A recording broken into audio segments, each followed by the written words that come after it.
이제 우리 다 같이 자리에서 일어나셔서 성삼일체께 한없는 찬송을 같이 부르면서 예배로 나아가도록 하겠습니다.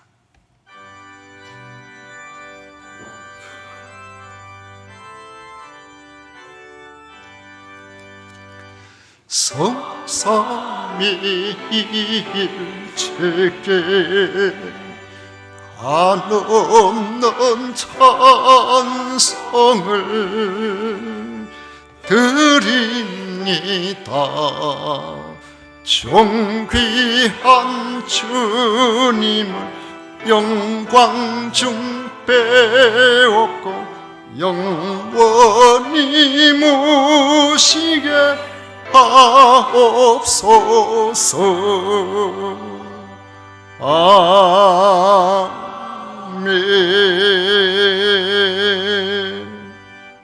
오직 여호와는 그 성전에 계시니 온 천하는 그 앞에서 잠잠할지니라.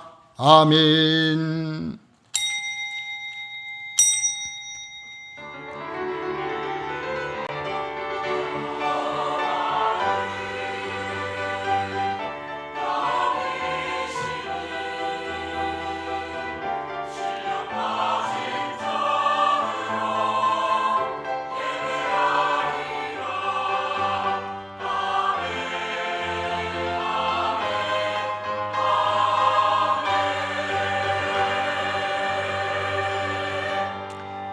(2025년) 마지막 주일 하나님 앞에 나와 예배할 수 있도록 여기까지 인도하신 성삼위 하나님을 찬양합니다. 오늘 이 시간 저희들의 마음과 정성과 뜻을 모아 예배를 드리오니 연락하여 주옵소서. 예수님 이름으로 기원하옵나이다. 아멘. 찬송가 26장 다 같이 부르겠습니다.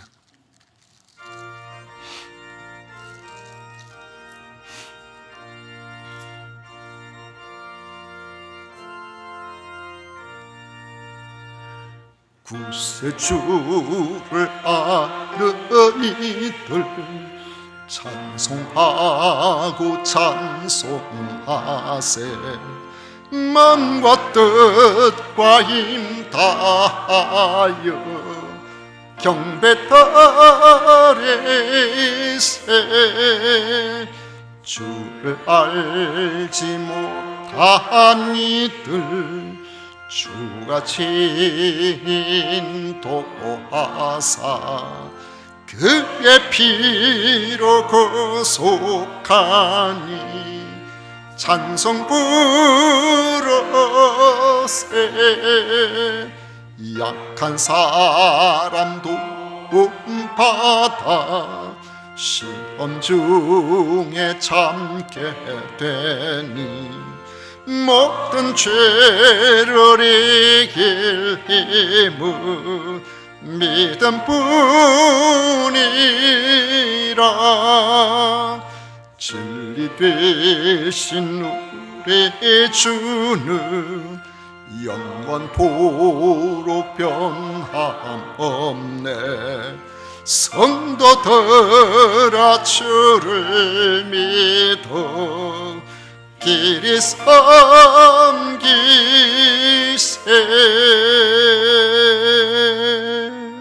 성시교독 교독문 121번 함께 교독하겠습니다. 찬송가 뒤에 있는 교독문 121번입니다. 여호와여 주의 인자하심이 하늘에 있고 주의 의는 하늘의 산들과 같고 주의 심판은 큰 바다와 같으니이다. 하나님이여 주의 인자하심이 어찌 그리 보배로우신지요.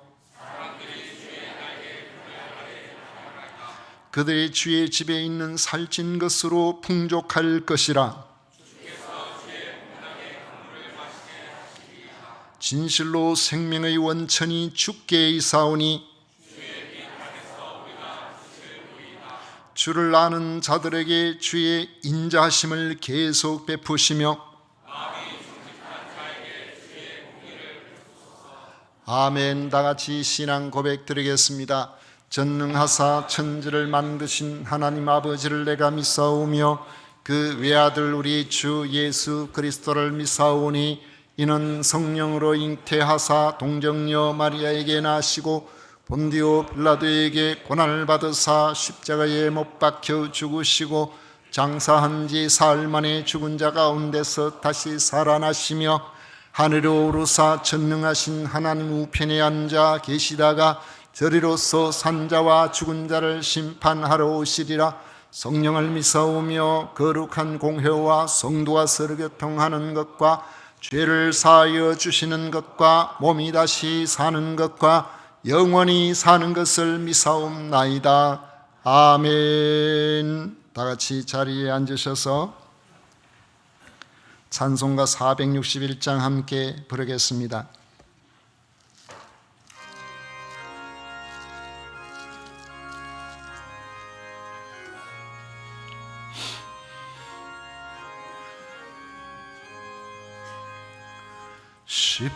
십자가를 질 수 있나 주가 물어보실 때 죽기까지 따르오리 문득 대답하였다.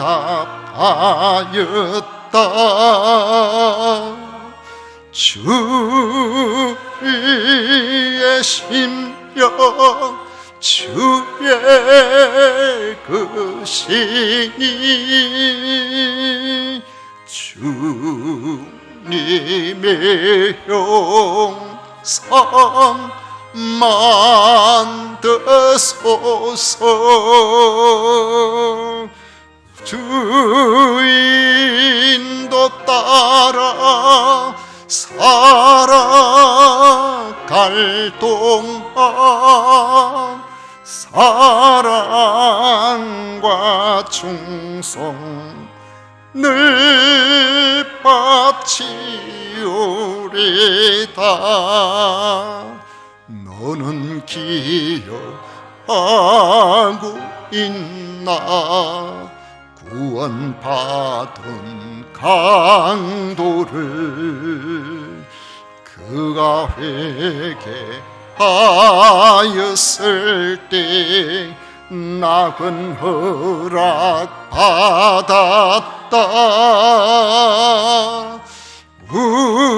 우리의 심령 주의 것이니 주님의 형상 만드소서. 주인도 따라 살아갈 동안 사랑과 충성 늘 바치오리다. 걱정 근심 얻은 그늘 너를 둘러 덮을 때 주께 내 영 맡기겠나. 제우승리 믿으며 우리의 심령 주의 것이니 주님의 형상 만드소서.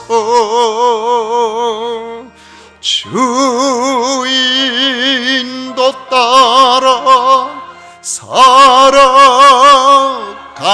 동안 사랑과 충성 늘 바치오리다. 이런 일 다 할 수 있나 주가 물어보실 때 용감한 자 바울처럼 선뜻 대답하리라. 주리의 심령 주의 것이니 주님의 형상 만드소서. 주 인도 따라 살아갈 동안 사랑과 충성 늘 바치오리다.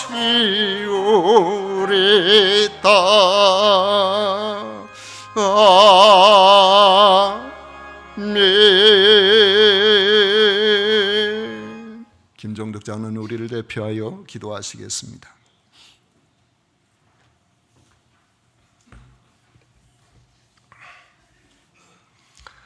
우리 하나님 아버지, 이 땅에 사람의 몸을 입으시고 오신 그리스도께 찬양과 경배를 올려드립니다.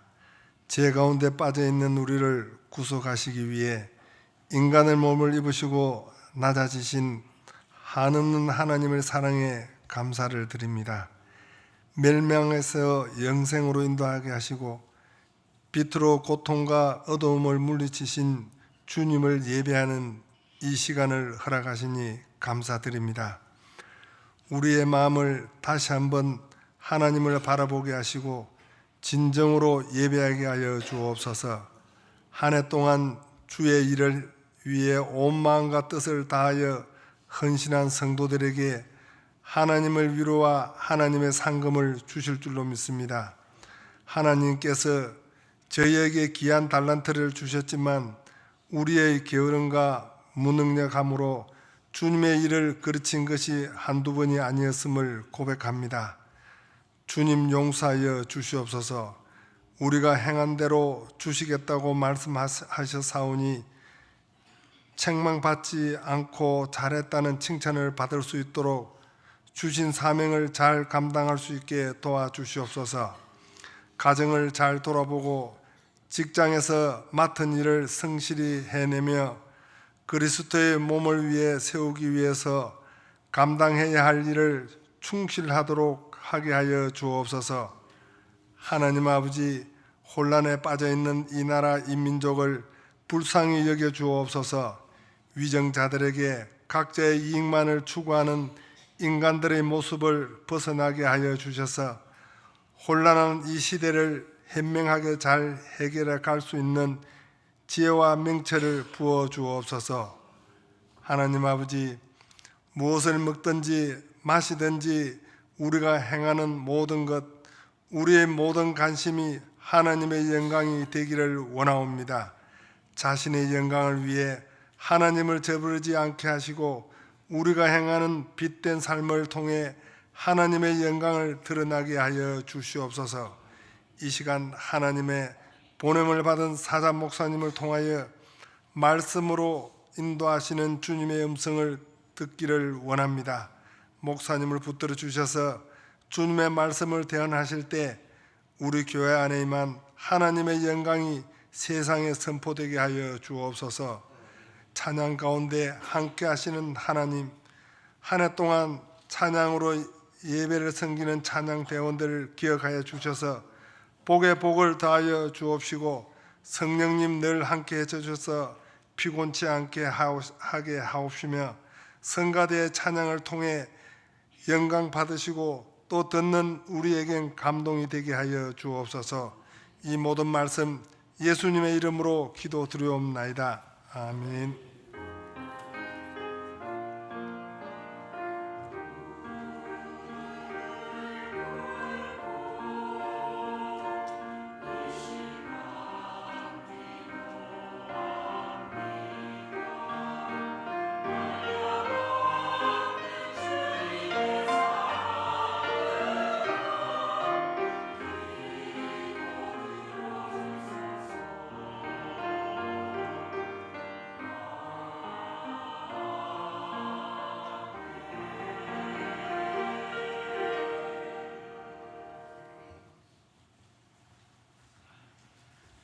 이 시간 우리에게 주신 하나님의 말씀은 구약 성경 창세기 41장 말씀입니다. 41장 46절부터 57절까지 말씀을 교독하도록 하겠습니다. 찾으셨으면 교독하겠습니다. 요셉이 애굽 왕 바로 앞에 설 때에 30세라 그가 바로 앞을 떠나 애굽 온 땅을 순찰하니 요셉이 애굽 땅에 있는 그 7년 곡물을 거두어 각 성에 저장하되 그 성읍 주위에 밭의 곡물을 그 성읍 중에 사두매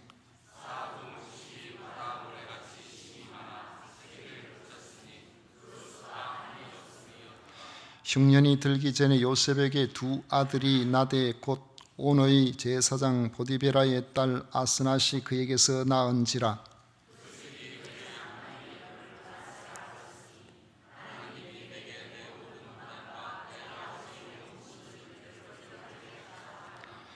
차남의 이름을 에브라임이라 하였으니 하나님이 나를 내가 수고한 땅에서 번성하게 하셨다 함이었더라.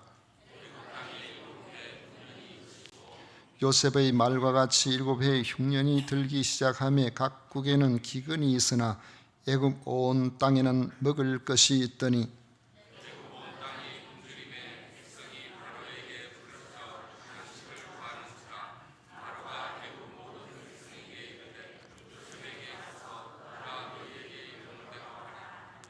(56절) (57절) 같이 읽겠습니다.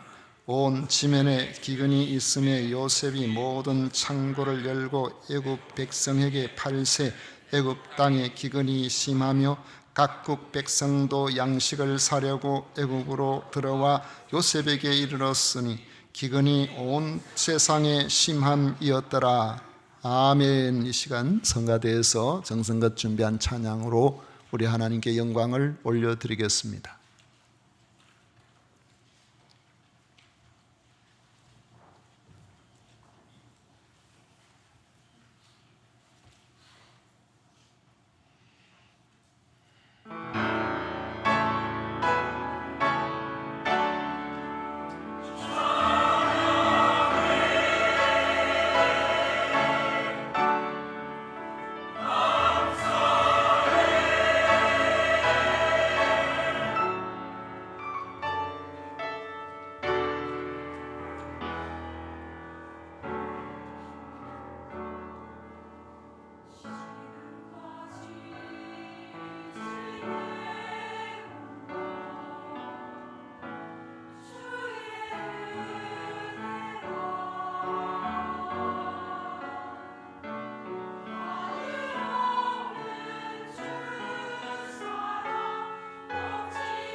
아멘. 하나님께서 주신 은혜로 금년 한 해도 이렇게 마지막 주일을 하나님 앞에서 같이 예배 드릴 수 있도록 해주셔서 얼마나 감사한지 모르겠습니다. 모든 것이 하나님의 은혜인 줄로 믿습니다. 오늘 우리가 함께 읽은 말씀을 가지고 성취를 섬김의 기회로 삼은 요셉이라는 제목으로 같이 말씀을 나누고자 합니다. 눈물겨운 젊은 시절에 어려움을 이겨내고 부단히 노력해서 성공한 사람들의 이야기를 들으면 참 대단하다 그런 생각이 듭니다. 수백 명을 이렇게 직원으로 있는 어떤 성공한 장로님이 자기 젊은 시절에 어렵게 산 이야기를 하는 중에 저 산청 어느 골짜기에서 자기는 농사 짓고 나무하고 또 소똥 치우고 그렇게 살아왔던 사람이었다면서 하나님께서 자신을 사용하시는 그 일이 너무 신기하고 대단하다면서 스스로도 신기해하면서 하신 말씀을 여러 번 들은 적이 있습니다. 요셉의 경우도 고난의 세월을 견뎌내고 결국 애굽의 총리가 되었다는 것은 대단한 일임이 틀림없습니다. 일찍 엄마를 여의고 외로움과 슬픔의 그런 어린 시절을 보냈고 형들로부터 따돌림을 받고 질투와 배신을 받은 그런 청소년 시절을 견뎌내야 했고 타국의 종으로 팔려서 10여 년의 종살이 생활을 하고 그리고 2년이 넘는 억울한 옥살이는 충분히 그의 성공 시대를 돋보이게 하는 이야기거리가 될 만합니다. 그런데 우리가 요셉을 특별한 사람으로 기억하는 이유는 따로 있습니다. 그의 전 삶이 하나님의 울타리 안에서 움직여지는 삶이었고 자신의 부귀영화를 드러내기보다는 자신의 총리라는 그 직책을 통해서 애국과 그 주변의 많은 사람들을 극악한 그런 기근이라는 재앙의 위기에서 건져내었기 때문입니다. 요셉은 하나님이 세우시고 하나님이 쓰신 사람이었던 것입니다. 사람들 중에는 성공을 요셉의 총리직과 같은 꿈의 성취로 이해하는 이들이 적지 않습니다. 이렇게 되면 성공했다고 생각하는 그 자리가 그의 인생의 정점이 되어버립니다. 이런 생각을 가진다면 그 이후의 삶은 많은 경우가 마치 산 꼭대기에 올라가서 그 다음부터는 내리막길을 가는 것처럼 불명예 퇴진이나 쇠퇴의 길로 그의 인생이 마무리되는 경우를 우리는 종종 봅니다. 많은 사람들이 성공한 후에 사람들이 비난을 받고 명성을 잃게 되는 경우를 우리는 드물지 않게 지금도 볼 수가 있습니다. 그런데 요셉은 그렇지 않았습니다. 요셉을 보면 우리 그리스도인이 생각하는 성공에 대한 관점이 세상과 어떻게 달라야 하는지를 분명히 보여주고 있습니다. 요셉은 성공의 자리에 안주하지를 않았습니다. 46절에 보면 요셉이 애굽 왕 바로 앞에 설 때에 30세라 그가 바로 앞을 떠나 애굽 온 땅을 순찰하니 했습니다. 참으로 인상 깊은 말씀입니다. 요셉이 30세 애굽 왕 바로 앞에서 총리가 되었습니다. 그 자리가 어떤 자리입니까? 41절 이하에 보면 바로가 또 요셉에게 이르되 내가 너를 애굽 온 땅의 총리가 되게 하노라 하고 자기의 인장 반지를 빼어 요셉의 손에 끼우고 그에게 세마포 옷을 입히고 금 사슬을 목에 걸고 자기에게 있는 버금 수레에 그를 태우며 무리가 그의 앞에서 소리 지르기를 엎드리라 하더라. 바로가 그에게 애굽 전국을 총리로 다스리게 하였더라. 바로가 요셉에게 이르되 나는 바로라. 애굽 온 땅에서 내 허락 없이는 수족을 놀릴 자가 없으리라 하고 있습니다. 요셉이 얻은 이 총리 자리는 아름답고 화려하고 모든 사람이 그 앞에서 엎드려야 하는 위엄과 권세가 있었습니다. 그리고 엄청난 권력이 그에게 주어졌습니다.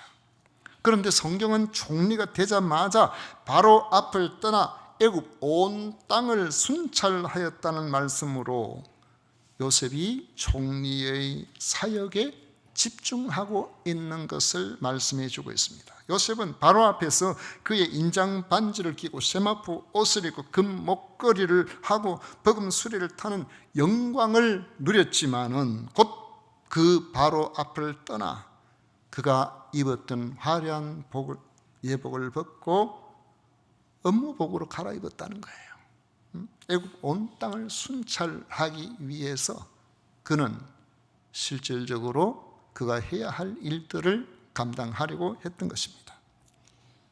앞으로 있을 7년 흉년과 그 이후에 있을 7년 풍년과 흉년을 대비하기 위한 실태조사에 나서게 된 것입니다.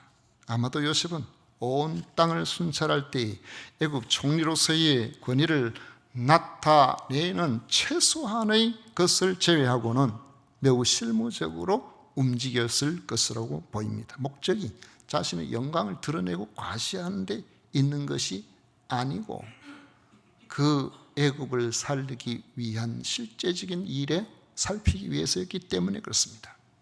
사람이 성공을 추구하는 것을 우리가 나쁘게 생각할 필요는 없지만은 성공한 사람은 그 성공한 자리가 주는 영광과 기쁨에 심취해서 계속해서 그 자리에 머물러 있으려고 하면 안 됩니다. 그 자리를 필요로 하는 이들을 위한 섬김의 자리라는 그런 사명의 길로 가지 않으면 얼마 지나지 않아서 그 성공의 자리는 빛이 바래기 시작하기 때문에 그런 것입니다. 로마 황제들 중에 현재 시대라고 불리는 때가 주 100년부터 그저 한 4, 50년간 그런 시대가 있었습니다. 그 중에서 이 100년이 넘었으니까 뭐 우리가 주 2세기라고 볼 수 2세기라 볼 수 있겠죠. 그 때에 주로 이제 트라이아누스나 하드리아누스라는 그런 황제의 경우를 보면은 그들은 거의 경무로 사망을 했다고 할 정도로 황제로서의 그 역할에 엄청난 힘이 많이 들어갔었습니다. 그 중에서 하드리아누스는 118년도에 41살의 황제가 되었는데 138년에 62세에 사망을 했습니다. 21년 동안 황제로 재위를 했는데 21년 동안 황제로 재위할 때에 로마에 있는 황궁에 머물러 있었던 시간은 절반도 안 됩니다. 계속 순행을 했던 겁니다. 121년부터 125년까지 5년 동안은 서방 전역을 순행을 했는데 안 가본 곳이 없을 정도예요. 최전방을 다닌 거죠. 그 최전방의 정점은 도보해협을 건너서 영국까지 간 겁니다. 그때 뭐 배가 뭐 튼튼합니까? 근데 그 물살을 헤치고 거기까지 건너가서 방어가 잘 돼 있는지 다 살피고 그랬던 거죠. 거기서 오자마자 로마에 돌아와서 1년도 안 돼 가지고 곧바로 북아프리카로 갔습니다. 북아프리카의 전체적인 그런 것들을 살피고 거기 돌아오자마자 1년 남짓 있다가 다시 1128년도부터 134년 동안 6년 동안 동방을 시찰을 했습니다. 곳곳을 다 돌아보고 그 다니면서 뭘 했겠습니까? 그는 12년을 안락한 로마 황궁에서의 생활을 뒤로하고 척박한 국경지대를 다니면서 국가의 안전을 위한 방책을 세우는 데 최선을 다했고 속주를 평안하게 하고 그 모든 부분들이 원만하게 돌아가는지를 살피고 도로나 교통과 공공건물 같은 이 사회 간접 자본을 확충하는 그 일에 최선을 다했던 것입니다. 현재라고는 현명한 황제, 현재라 하겠죠. 이 현재라고 불리는 하드리아누스 황제의 삶은 영광을 누리는 자리가 아니라 로마 제국 전체를 보살피는 경무의 자리가 되었던 것입니다. 제가 그런 생각이 들었어요. 우리나라 조선시대 때의 임금들 가운데서 그들이 순행을 하면서 어디까지 가봤을까? 제가 기억하기를 도성에서 얼마 못 가본 것 같아요. 대부분 다. 단종과 같이 유배가면서 저 영월까지 갔었고요. 선조 임금같이 전쟁 중에 피난 간다고 저 의주까지 가버렸죠. 정조 같은 경우에는 그 아버지에 대한 생각 때문에 수원에 내려가 수원성 안에 행궁을 짓고 그런 일들을 했죠. 정말로 민심을 살피고 그들이 어떻게 살아가는지를 보살피기 위해서 전국을 순행했다는 이야기를 거의 들어보지를 못했습니다. 임금이 아마 그렇게 했더라면 나라는 많이 달라졌을 것이라고 생각합니다. 이처럼 역사의 이름이 기억되는 많은 사람들은 그 위치, 그 영광받는 그 기억되는 그 자리에 머물러 있지 않고 그 자리를 섬김의 자리로 활용을 했다는 것입니다. 요셉은 총리가 되자마자 애국 전역을 돌아보면서 풍년과 흉년을 대비하기 위해서 준비에 나섰던 것입니다. 요셉이 풍년 7년이 시작되기도 전에 곧바로 애굽의 온 땅을 순찰하러 간 것은 단순히 요셉의 성격에 우리가 의지해서 이야기할 수 있는 부분은 아닙니다. 풍년이 시작되기 전에 미리 살펴봐야 각 지역에 생산할 수 있는 곡물의 생산량과 그것을 저장할 수 있는 저장 시설을 미리 파악해야 준비할 수가 있기 때문에 느긋하게 세월 속에서 아직까지 흉년이 들려면 7년도 더 남았는데 그렇게 하고 있을 수가 없었던 것입니다. 그래서 요셉은 서둘러 애국 온 땅에 순행을 나섰던 것입니다. 우리는 하나님이 하시는 일과 그 일에 쓰임을 받는 사람들에게서 보이는 공통된 무엇인가가 있음을 발견할 수 있습니다. 크게 보면은 아브라함과 이삭과 야곱으로 이어지는 적은 수의 택한 백성을 구원해서 비옥한 애굽에서 430년간 머물면서 큰 민족이 되게 하시려는 그 일에 하나님께서는 출발점에 이 요셉을 사용하신 거죠. 그리고 430년이 지나고 난 이후에 그들이 큰 민족을 이루고 가나안 땅으로 갈 수 있도록 출애굽해서 움직여 나가는 그 과정에서 하나님께서는 모세를 준비해서 들어 쓰신 것입니다. 그런데 그 출발점이 되는 요셉의 개인 생애를 보면은 우리는 고생 끝에 낙이 있다고 총리가 되어서 그 대단한 일을 했네, 참 위로가 되겠다 이렇게 생각할 수도 있겠지만은 그가 산 지난 삶을 돌아보면은 누구라도 겪고 싶지 않은 고난과 연단의 과정을 지나야만 했습니다. 오늘 여러분들 가운데서 아마 50, 60 넘으신 분들 중에서 젊음이 얼마나 좋습니까? 그러니까 여러분 젊은 청년기로 되돌려 보내면은 여러분들이 나도 그때 다시 돌아가고 싶다 이런 생각하실 분이 저는 생각하기에 젊은 게 좋다 이래 하면서도 실제로 돌아가고 싶어하는 사람은 많지 않을 것 같아요.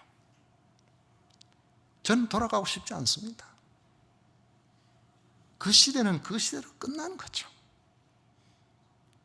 그 시대를 모르는 사람이 그 시대를 잘 타고났다 그러죠. 제대로 먹지도 못하고 입지도 못하고 공부도 못하고 가장 어려움을 겪었던 그 시대 아닙니까? 요셉에게 있어서 엄마 없이 지나왔던 그 시간들, 형들로부터 늘 따돌림을 받았던 그 시간들, 억울하게 종이 되어서 종살이했던 그 10여 년의 세월들, 누명을 덮어서 감옥살이했던 그 오랜 기간들, 누가 돌아가고 싶겠습니까? 얼마나 그때가 힘들고 어려웠던지 첫 아들을 낳아가지고 이름을 므낫세라 지었어요. 하나님께서 나의 과거의 고난을 돌아보시고 위로하셨구나, 그런 뜻이 그 속에 있었단 말이죠.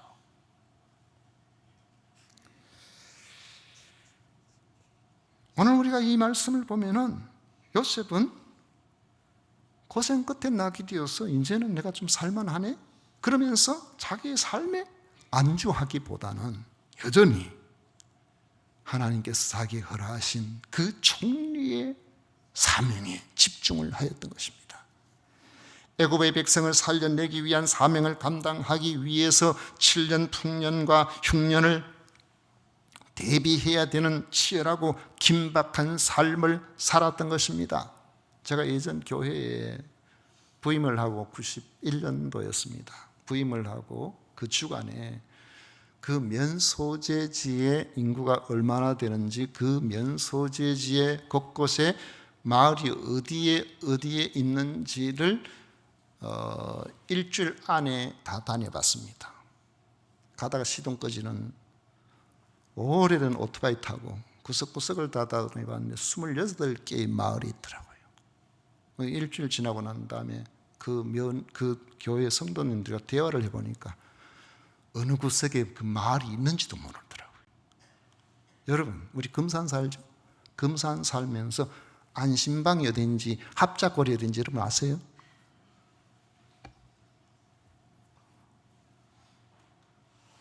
그게 다 우리 교구예요. 하나님이 주시는 그 일들을 감당하기 위해서 요셉은 구석구석 다 다녀본 거예요. 그 과정에 기근으로 가나안 땅에 살 수가 없었던 야곱의 가족들의 이주가 있었고, 그들이 안전하게 생존할 뿐만 아니라 이후에 큰 민족으로 번성하게 하는 비옥한 모판을 준비하는 일에 요셉이 쓰임을 받았던 것입니다. 요셉인들 하나님의 이스라엘 백성들을 향한 그 구원 계획의 긴 흐름을 구체적으로 몰랐을 가능성이 높아요. 다만 그에게 주어진 모든 순간들을 사사로운 욕심이 아닌 맡겨진 사명에 충실하다 보니까 그것이 바로에게 충성하는 일이 되었고, 애굽 백성을 흉년 중에도 살리는 일이 되었고, 그런 일들을 통해서 하나님께서 아브라함을 통해 약속하신 이스라엘 민족을 이루시는 그 일에, 그 구원의 일에 쓰임을 받게 되는 일이었던 것입니다. 이것을 보면 우리는 우리의 삶이 다 이해가 되지 못한다고 할지라도 자기 주어진 일에 견디고 최선을 다하는 과정에 하나님의 구원 사역의 한 부분에 소중하게 쓰임을 받는 경우가 많다는 점을 알 수가 있는 겁니다. 그런 점에서 요셉이 총리가 된 것은, 총리가 되었다는 그 자체가 하나님 보시기에 최종 목표가 아니었다는 거예요. 그것을 통해서 일하시는 하나님의 궁극적인 뜻이 따로 있었다는 것을 우리는 알아야 됩니다. 비록 그것이 요셉의 입장에서 볼 때는 거대한 비전이나 분명한 인식에서 되어진 일이 아니라고 할지라도, 요셉에게 맡겨진 일에 자신이 최선을 다함으로 자신도 모르게 하나님의 구원 역사에 쓰임을 받고 있는 거예요. 여러분들이 주어진 일에 별것 아닌 것처럼 보여도 그 속에서 최선을 다하는 그것이 거대한 하나님의 구원 계획, 저 장관 하나님의 역사 속에 우리가 쓰임을 받는 그런 삶이라는 사실을 기억하셔야 됩니다. 그러므로 하나님이 우리에게 꿈을 주시고 성공하게 하시는 것은 하나님을 더 잘 섬기도록 하기 위해서라는 점을 우리는 잊지 말아야 돼요. 성공에 도취되어서 다른 사람에게 자랑이나 하고 안주하게 되면 부패하고 타락해서 실패의 길로 내려가기 쉽습니다.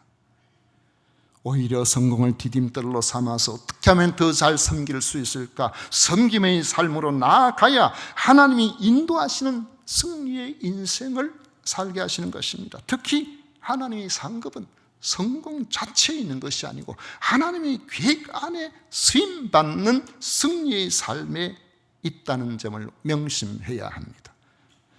그러므로 승리자가 되는 비결이 있다면 자신의 위치와 자리가 주님의 뜻을 위해 어떻게 쓰여져야 할 것인지를 고민하는 길밖에 없는 것입니다. 하나님은 이런 사람에게 지혜를 주시고 섬길 수 있는 여건을 주셔서 하나님이 하시는 일의 한 부분을 감당하게 하심으로 하나님의 거룩한 구원 계획의 수레바퀴를 움직여 나가시는 것입니다.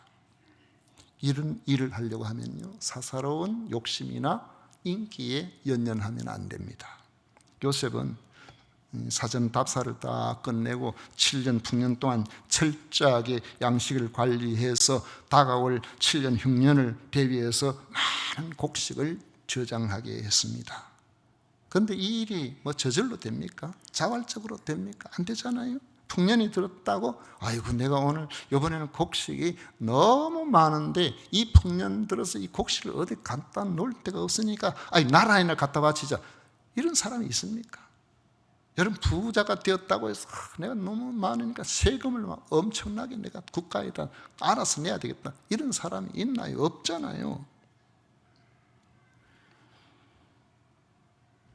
성경에 있는 것처럼 많으면 내 영혼아 이제 부자가 되었으니 잘 먹고 잘 살아보자, 창고 작네, 창고 좀 크게 지어야지, 이러지요.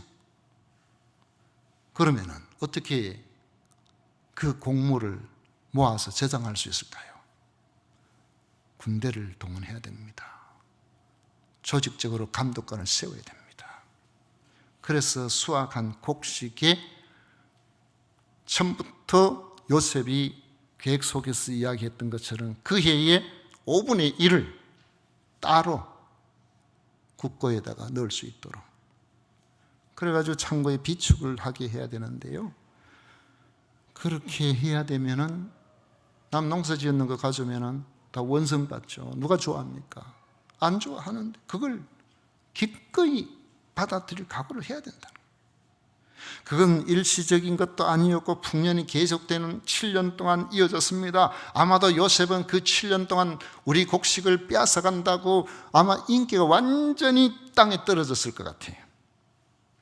그러나 7년 동안 거둬들인 곡식의 양은 어마어마했습니다. 48절 49절에 보면 요셉이 애굽 땅에 있는 그 7년 곡물을 거두어 각 성에 저장하되 각 성읍 주위의 밭의 곡물을 그 성읍 중에 쌓아둔 곡식이 바다 모래같이 심이 많아 세기를 거쳤으니 그 수가 한이 없습니다. 마침내 많은 곡식을 저장해 놓고 나니까 풍년이 끝났어요. 흉년이 시작이 됐습니다. 그 흉년은 애굽 지역에만 그치지 않고 거의 글로벌하게 그 주변의 온 땅에 다 임한 흉년이었습니다. 지구적인 재앙이었어요. 54절에 보면 요셉의 말과 같이 7의 흉년이 들기 시작하며 각국에는 기근이 있으나 그랬어요. 애굽 온 땅에는 먹을 것이 있더니 흉년으로 굶주리는 백성들은 바로에게 양식을 구했습니다. 7년 풍년이 들었는데 그 다음 흉년을 못 견디는 거예요. 양식이란 그런 거예요. 내가 어제까지 잘 살았다고 오늘도 반드시 잘 산다고, 오늘까지 잘 살았다고 내일 반드시 먹을 것이 있다고 장담을 못 해요. 아니 저축 많이 해놓으면 되지 않나요? 그러면은 얼마든지 다음에 거기서 돈 내가지고 하면 되지. 그 나라가 평안할 때 이야기, 전쟁 나보세요. 국가의 전산망 해킹이 벌어져가지고 은행이 전부 제 역할을 못하는 그런 상황이 벌어진다 해보세요. 은행인 돈을 빼낼 수가 있나요? 지금까지 잘 산 것 하나님의 은혜인 줄 믿으시기를 바랍니다. 앞으로도 하나님의 은혜로 나라가 평안해야 돼요. 어려움이 없어야 돼요. 근데 우리가 오늘 이 말씀에 보면은 7년 풍년이 됐는데 그 다음에 흉년 드니까 먹을 거 없는 거예요. 어제 잘 먹었다고 오늘 배 안 고픕니까? 그 당시 무슨 대단한 냉동 저장고가 있어가지고 계속 저장해 놓을 수도 없는 그런 상황이잖아요. 이런 상황이 되니까 양식이 없어서 양식을 달라고. 그러니까 바로가 나한테 이야기하지 말고 요셉한테 이야기해라. 요셉이 다 알아서 할 거다. 요셉에게 여전히 신뢰하고 정권을 맡겨줬어요. 그런데 여러분, 재미있는 대목이 있습니다. 요셉이 곡식을 구하는 백성에게 가져갈 때는 무상으로 가져가 놓고 곡식 달라니까 무상으로 안 줬어요.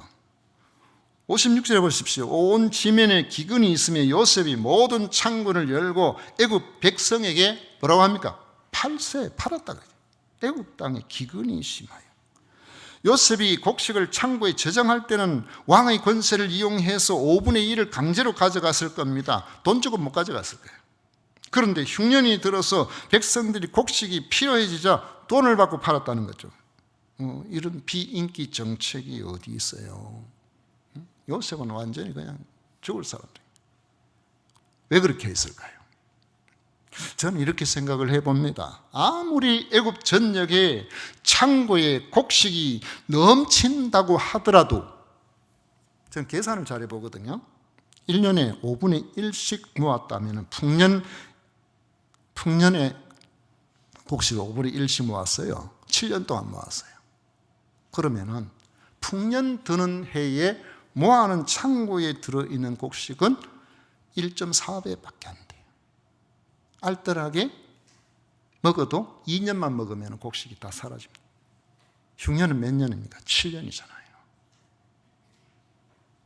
이전처럼 산다고 곡식을 내버리면 모든 사람들이 앞으로 장차 있을 2년 이후에 5년 동안을 어떻게 견딥니까? 흥청망청 곡식을 이전처럼 그렇게 해서 아이고 흉년 뭐 지나면 곧 또 풍년 되겠지 이렇게 생각하고 풍년이 안 들면 어떻게 해요? 다 굶어 죽잖아요. 그러니까 7년을 버텨야 되니까 쉽게 나눠주지 않고 아주 엄격하게 양식을 관리했던 겁니다. 처음에는 돈을 받고 팔다가 돈이 없어졌어요. 그러면 가축 가져오라 했어요. 가축 받고 팔다가 가축도 다 없어졌어요. 이제는 땅을 잡혀라. 그러니까 그 곡식을 귀하게 여기고 아껴서 그렇게 연명하고 버텨야 되잖아요. 얼핏 보면 요셉이 어려운 백성의 약점을 잡고 박하게 한 것처럼 보이지만 만약에 그렇게 철저하게 하지 않았더라면 7년 흉년을 견뎌내지 못하고 다 굶어 죽었을 거예요.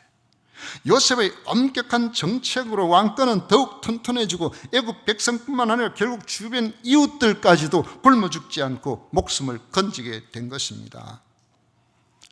여러분, 이것이 정책을 잘한 요셉의 선한 정책의 결과로 이렇게 되었다. 성경은 그것으로 끝나지 않습니다. 57절에 보시면은 각국 백성도 양식을 사려고 애굽으로 들어와 요셉에게 이르렀으니 기근이 온 세상에 심함이었더라 했는데, 이 일은 가나안 땅에서 그냥 안주하면서 계속해서 그곳에서 살려고 했을 이 야곱의 마음에도 동료를 준 겁니다. 우리가 잘못하면 굶어 죽게 생겼는데 우리가 계속 여기 있어가 되겠는가? 이렇게 생각을 하는 거죠. 그래서 우리가 57절까지 읽었는데요. 57절 넘어가서 42장 바로 한번 들어가 보십시오. 42장 1절에 우리 다 같이 읽어볼까요? 같이 읽습니다. 그때에 야곱이 애굽에 곡식이 있음을 보고 아들들에게 이르되 너희는 어찌하여 서로 바라보고만 있느냐? 양식 좀 구해와야 우리가 먹고 살 것 아니냐? 야곱을 애굽으로 내려가게 하시려는 하나님의 계획이 구체적으로 실행되고 있는 것을 볼 수가 있는 것입니다. 여러분, 우리는 끊임없이 내가 뭘 잘못한 거에 대해서는 누가 이야기하면 기분 나빠해요. 우리가 완전하지 못하잖아요. 우리 실수하잖아요. 실수했는 걸 이야기해도 누가 들으면은, 누가 이야기하면은 자기는 실수 안 하나 이러면서 기분 나빠하지만은 내 눈앞에 보이지 않는 그런 사람들이 하는 것은 우리가 비난하기 쉬워요. 뭐 정치를 잘했니, 경제를 이따위로 만들었니, 뭐 재벌들이 자기들 배만 채우니, 뭐 온갖 이야기들을 그렇게 하면서 정치나 경제가 잘못되었다고 한탄하고 비난하기 쉽다는 거죠. 어느 정부가 들어와도 그래요. 계속 그래요. 그러나 우리는 우리가 알지 못하는 하나님의 계획에 관심을 가질 필요가 있습니다. 요셉도 모르고 야곱도 몰랐겠지만 하나님의 섭리 안에 그 모든 것들이 움직여가고 있었던 것처럼 하나님의 섭리를 벗어나서 자기 마음대로 되어지는 세상은 없다는 겁니다.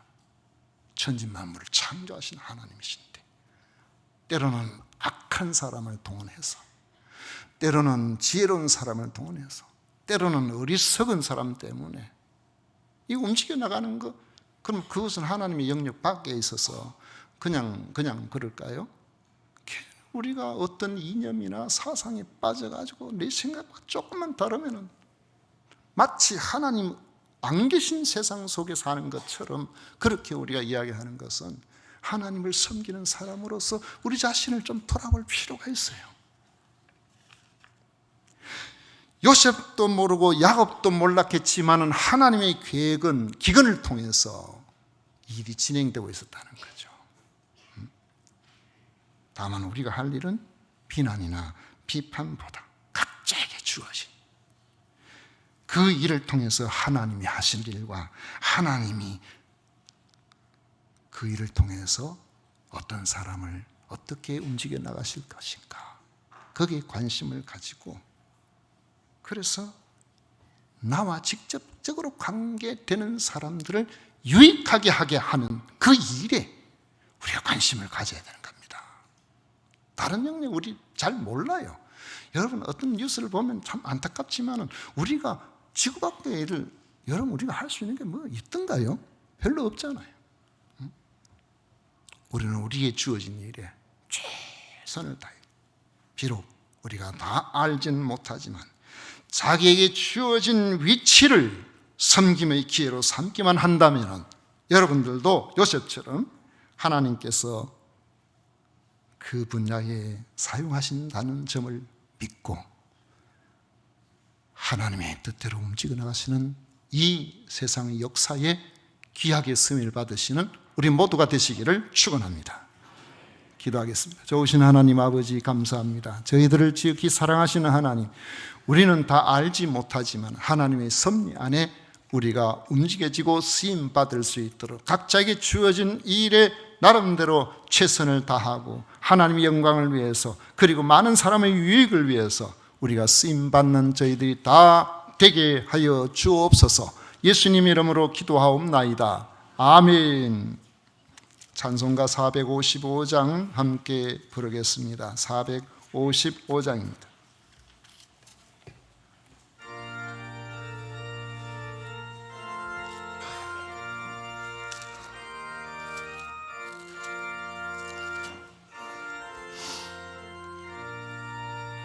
주님의 마음을 본받는 자, 그 마음의 평강이 찾아오무 혼막한 세상을 이길 힘이 하늘로부터 임함이로다.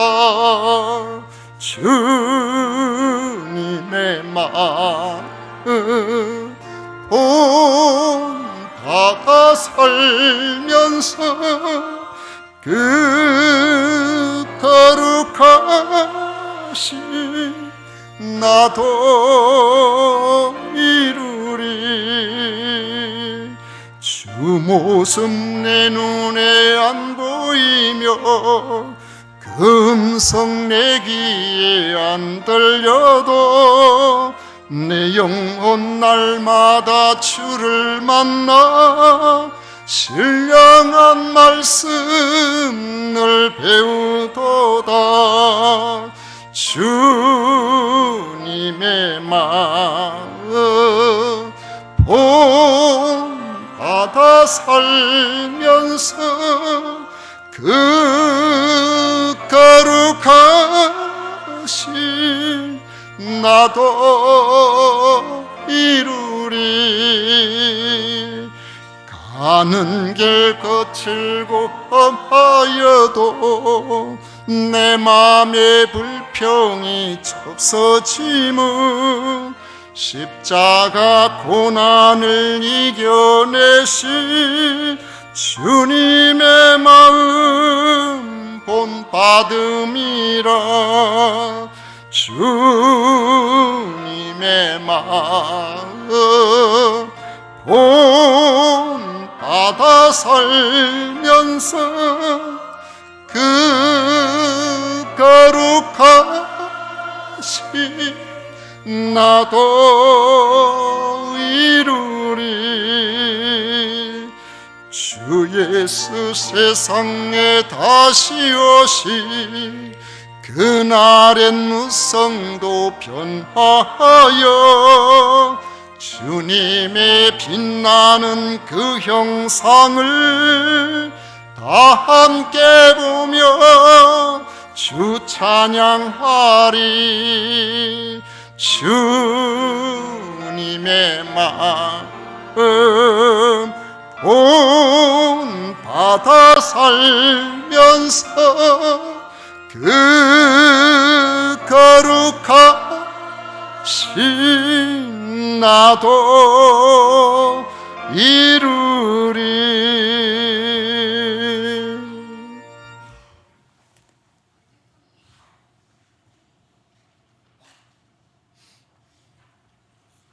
우리 하나님께 드린 예물 위해서 봉헌 기도드리겠습니다. 하나님 아버지 감사합니다. 지금까지 인도하신 하나님을 찬양합니다.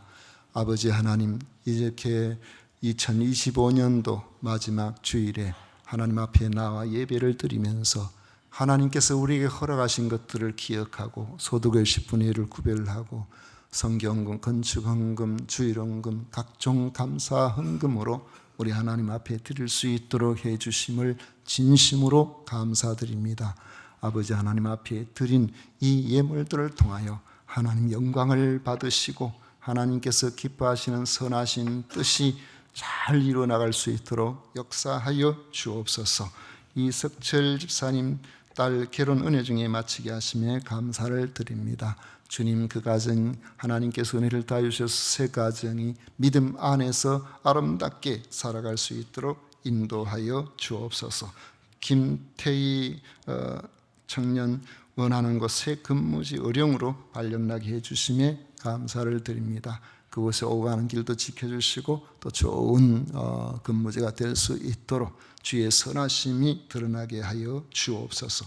배두한 집사님, 조향선 권사님 예쁜 손자 주셔서 감사를 드립니다. 아버지 가정에 주님께서 주신 은혜로 믿음의 창성한 본을 허락해 주시고 아버지의 예쁜 손자 지혜롭고 건강하게 잘 자랄 수 있도록 인도해 주옵소서. 임상봉 안수집사님 생일 감사 헌금 드립니다. 또 1년 동안 지켜주셨사온데 또 1년 동안 건강하게 붙들어 주시고 인도하여 주옵소서. 오늘도 주님 앞에 나와 이 모습 저 모습으로 섬기는 모든 주의 백성들을 위로하여 주시고 하나님 영광을 받아 주옵소서. 비싸옵고 예수님 이름으로 축복하며 기도하옵나이다. 아멘. 지금은 우리 구주 예수 그리스도의 은혜와 하나님 아버지의 놀라우신 사랑과 성령 하나님의 교통하심이 주 앞에 나와 예비하며 하나님께서 기뻐하시는 자리에 사람을 섬기는 일에 최선을 다하고자 하는 모든 성도들 위해 영원토록 함께 있을지어다. 아멘.